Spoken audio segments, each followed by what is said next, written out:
Okay, so I'm going to show the four muscles for the abdominal wall. They go in 3 layers. The most superficial muscle is the external oblique.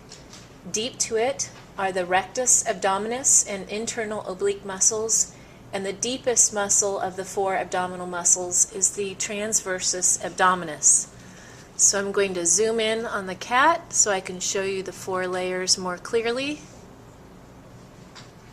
Zooming in on the abdominal wall. What we see first, the most external muscle, is the external oblique. The fascicles are going down towards the inguinal region. The external oblique has its origin on the lower 8 ribs, and it inserts on the linea alba, pubic crest, and iliac crest. If I reflect back the external oblique, I can now see the next 2 deeper muscles. This strap-like muscle has the fascicles going straight up and down. Therefore, it's called the rectus, meaning straight, abdominis. It has its origin on the pubic crest and pubic symphysis and inserts on the costal cartilages of ribs 5 through 7 and the xiphoid process. On the same plane as the rectus abdominis is the internal oblique, and its fascicles are going upwards on a slant.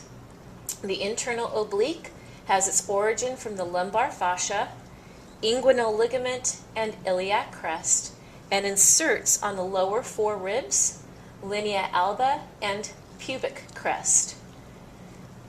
Deep to the internal oblique is the transversus abdominis. Its fibers are going in a horizontal fashion. The transversus abdominis has its origin on the iliac crest and the cartilages of the lower 6 ribs.